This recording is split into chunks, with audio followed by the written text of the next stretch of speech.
Hey, I'm going to teach you a magic trick, a magic time-saving trick that is going to make you 10 hours per week. Hi, I'm Craig Ballantyne, author of The Perfect Day Formula, and what I want you to do is pull out a piece of paper, and we're going to take you through 4 important questions, along with a bonus magic question that will help you realize, holy cow, I do have more time in the week so that I can make more money and work less. This is perfect for entrepreneurs because that's who I help. I help entrepreneurs increase their income and work less. So get out that piece of paper, draw these big boxes, and in the first top left, I have the first question for you. And then I'm going to answer it myself to show you how to figure out the answers for you. And the question goes like this. What do you hate doing? What do you hate doing in your business?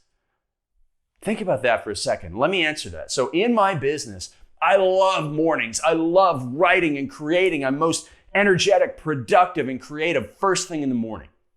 But a few months ago, when I did this exercise, I realized I'm giving away that magic time.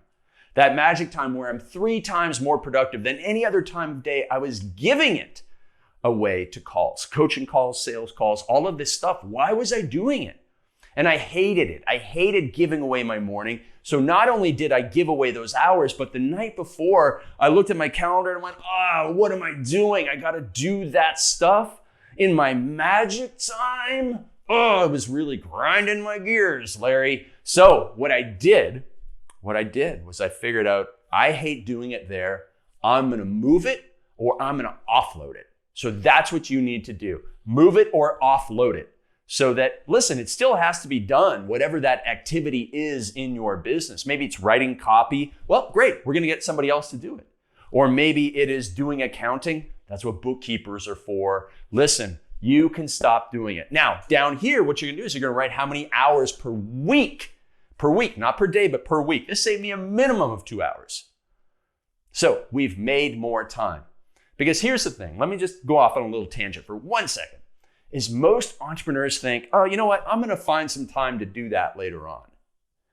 And you don't find time. It's not under the bed with your ab rocker that you bought off an infomercial that you've been hiding and put away. It's not collecting dust under the bed. No, you gotta make time for what matters. That's the magic trick. Make time for what matters. And when you flip that script in your head from finding time to making time, all of a sudden, you are going to dominate your days and get more done. You are going to do the stuff that matters and move ahead faster. So stop doing what you hate. And now, another question for your business is, what should you stop doing completely? And not give to somebody else, but simply what in your business, maybe not just even by you, but by other people, what should stop? And again, if nobody ever did this in your business would not decrease. In fact, it would probably grow because you're going to have more time. In my business, I wrote this book called The Perfect Day Formula. If you don't have a copy, I'd love for you to get one at freeperfectdaybook.com. It's my life's work in a book. And then I went and wrote another book called Unstoppable, and it's my life's story in a book. And I hope that you get that one too. But the thing is, in order to promote those books, I did 300 podcasts. And you know what? It was worth it because I sold over 25,000 copies of each book. But even more importantly, I became a better speaker. Because when I first started doing those podcasts, I was really anxious and nervous, and I stuttered and I ummed and I awed. But today, I can do these videos, a 15-minute video, and not say or ah once unless I mean to say or ah. All because of the speaking skills that I developed doing the podcast, telling my stories, learning actually how to be kind of funny. Okay, I actually learned how to tell a joke because I would do the podcast and I would notice the interviewer's reaction. And I would also learn how to kind of elongate my words so that my brain could think about what to say next instead of saying or ah. You like that? But in doing all of those podcasts, doing the 300 podcasts, only about 50 of them had more than 1,000 listeners per show. So really what I was doing was about 200 podcasts for people with like 100 listeners, and then maybe another 50 for people that had 100 to 1,000, and then only 50 of them really had a big audience. So it was good because I built skills. But now when I'm super busy, and today I get asked to do podcasts at least 5 times a day. So I could be spending 5 hours doing podcasts plus all that prep work. That would be all of my time. And I can't do it, okay? As much as I want to be on your show for 50 listeners, or sometimes we're pretty sure it was a guy in his broom closet and his mom was the only listener, I can't do it. As much as I want to help you grow your audience, I just don't have time. I have to make time for what matters.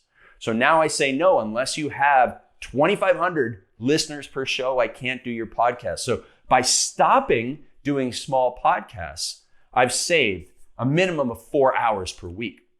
And here's another thing I want you to understand, that when you are doing a task, like let's say the task takes an hour.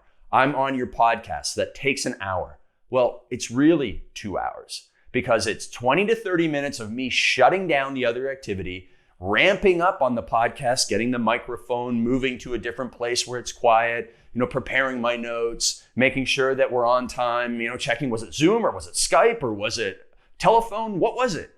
Going through all that rigmarole, and then getting into the podcast, having some chit chat. How you doing? Hey, how'd you meet me? Hey, would you like my books? Great. Awesome. And then at the end, rolling out of the podcast, and then, whoa, that was awesome. Now I'm all fired up.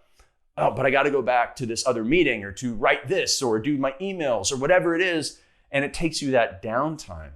So now it's twice as much time per activity. Not 1 hour, but 2 hours to do a podcast that's an hour long. So this saved me a minimum of 4 hours, probably more. And unfortunately, I have to say no, but when I stopped doing it, by not doing a podcast for 50 people, it didn't hurt my sales. And in fact, I made more money because it gave me time, an hour per podcast, to go and instead do 5 YouTube videos that can be watched tens of thousands of times instead of just by 50 people. And I have one YouTube video that's been watched 4 million times. Imagine how much revenue, how much notoriety, how much fame, how many emails we get from that. That's what I need to be doing. So boom, get rid of something in your business that does not serve your business in any way. It might be blogging, the blogging that brings you 10 visitors a week and $5 in revenue. Or it might be using Twitter, which is a huge waste of time. Or it might be using Facebook pages, or just simply getting involved in debates about politics on Facebook. What should you stop doing so that you can make more time for what matters? Maybe your kids, maybe your family, maybe your business. All right. Now, next question. What is not your job? What is not your job? I want you to think about being the Oprah of your business, the superstar of your business. And what that means is that imagine if Oprah was running your business. Would Oprah be going to the FedEx store? Would Oprah be, arranging the guests for your podcasts? Would Oprah be doing the catering? Would Oprah be cleaning the office? Would Oprah be cleaning the toilets? I talk to so many gym owners who are still cleaning the toilets. That's not your job. You were not put here on this earth to clean toilets, to make food, to do your laundry. I know that sounds crazy, but you were not.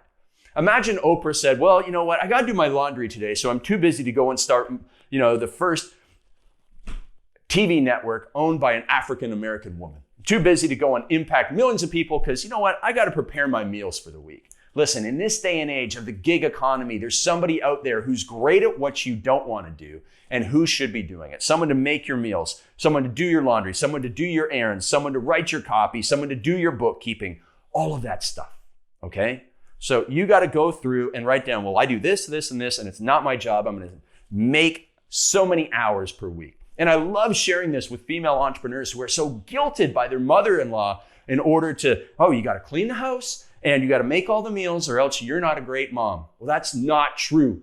You need to be a great entrepreneur and a great mom who impacts millions of people by selling your stuff. Imagine if Sarah Blakely said, you know what? I can't go and start Spanx today because I have to make peanut butter sandwiches and cupcakes for the grade 2 class. Imagine how many millions of women would suffer and struggle because Sarah Blakely wasn't out doing what she was put here to do. And that goes for you too. So go through, write down what's not your job and how many hours that's going to save you per week so that you can use it on bigger and better activities like speaking on stage or making the YouTube videos and simply being the superstar, the Oprah of your business. Now we move on to the final box. And damaging admission, what's your distraction? My distraction is Instagram. It's a double-edged sword for me.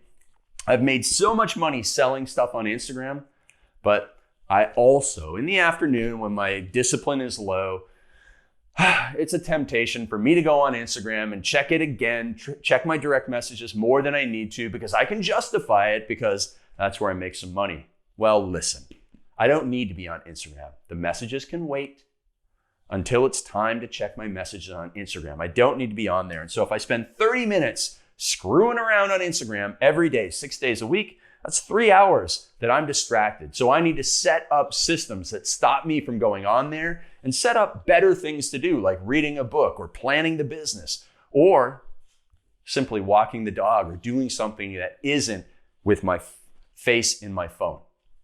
Now, after having done all of that, you now have a lot of time. But you're thinking, well, yeah, Mr. Ballantyne, but it costs money to get other people to do these things. And so the magic question I have to ask you is, if money was no object, how would you solve these problems? And so a few months ago, when I did this exercise for myself because I was working too much in the business and not enough on the business, I realized so many of my problems could be solved for free or for a few dollars. So for example, one of the things that's not my job is I was doing sales calls, but I have a sales team. And I was doing them because I thought, you know what? I'm not sure if they'll be able to close this person into our coaching. Well, dummy, train the sales guys to be as good as you. And so we did more role playing. And yes, that was an investment of time at first, but it saved me hundreds of hours in the long run. Also, video uploads. I had a person on my team who uploads my videos, but I thought, listen, I was a farm boy. I came from nothing. Who am I to ask somebody to do something that I can do? And I know that guilt that you might have, but we have to get rid of it because we were not put here to upload videos. There are people on Upwork and FreeUp and all these websites out there who are willing to work for a fair wage, a good wage to them and a fair wage to you so that you can stop doing things and make more time for you to work on the business to build your empire. So you have to do that. And I had to do that too. And I realized it didn't cost a lot of money. It just meant having some difficult conversations, doing a little bit more work now so that I had the long-term gain. That was important. And then another question, one more bonus question for you, which is if you have all of this time, what will this allow you to do? And I did this because back when I did the exercise, I was working about 50 hours per week. And you know what? There was a moment last year when my poor old pooch passed away. He was 12 and a half years old. And after a couple months, I'm like, man, I miss having a dog. I'm sitting around too much. I want to go for walks in the morning, but I don't want to go for a walk without my dog. So I decided I'm going to get a puppy. Now, if you've ever had a puppy, you know how much work they are. And working 50 hours a week and doing all the other travel and all the stuff that I was doing, I was like, how am I going to be able to handle a puppy? So I went through this exercise and I made more than 10 hours per week, freed it up on my calendar so that I could have the 3 hours per day that I spend with my puppy now playing and training and goofing around. And I made my life better. Now, I also had more time for learning and writing books, which are the things that I love to do. So over to you, my friend. Go through these 4 questions, then the magic question of how much would it really cost? And it probably won't cost you much. And then make those changes so you free stuff up to live the life that matters to you. All right? I hope you like this magic trick. My name is Craig Ballantyne. I'm the author of The Perfect Day Formula and the book Unstoppable. And what I want you to do right now is drop a comment below and let me know how many hours this is going to save you. And then go to freeperfectdaybook.com and get my first game-changing book, my life's work in a book, to help you go above and beyond this to build your perfect life, your perfect day, and have more time for what matters for your family, your friends, your fitness, your faith, your finances, everything that you've worked so hard to achieve.